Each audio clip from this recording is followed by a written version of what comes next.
حدیث نمبر 3842۔ حضرت عبداللہ بن صائب فرماتے ہیں، میں نے حضرت عبداللہ بن معقل سے مزارات کے بارے میں سوال کیا تو انہوں نے فرمایا، مجھے ثابت بن سحاق رضی اللہ تعالی عنہ نے خبر دی کہ رسول اکرم صلی اللہ علیہ وسلم نے مزارعات سے منع فرمایا، اور ابن ابی شیبہ کی روایت میں ہے اس سے روکا، نیز ابن معقل کے الفاظ میں لفظ عبداللہ کا ذکر نہیں ہے۔ حدیث نمبر 3843۔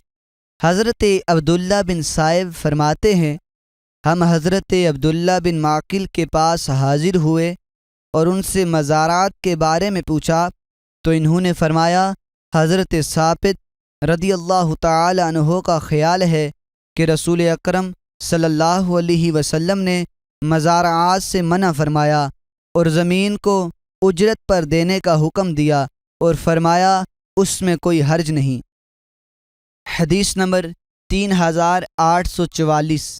حضرت عمر فرماتے ہیں کہ حضرت مجاہد نے حضرت طاؤس سے کہا، ہمارے ساتھ حضرت رافع بن خدیج رضی اللہ تعالی عنہ کے بیٹے کے پاس چلیں اور ان سے وہ حدیث سنیں جو انہوں نے اپنے باپ کے واسطے سے رسول اکرم صلی اللہ علیہ وسلم سے روایت کی ہے۔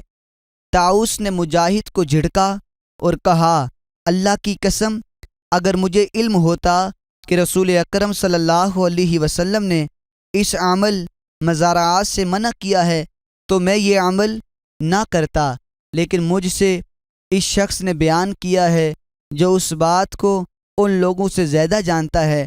ان کی مراد حضرت ابن عباس رضی اللہ تعالی عنہما تھے۔ انہوں نے فرمایا کہ رسول اکرم صلی اللہ علیہ وسلم نے فرمایا، اگر کوئی شخص اپنے بھائی کو زمین ہبہ کر دے تو یہ اس سے بہتر ہے وہ اس سے معین اجرت لے۔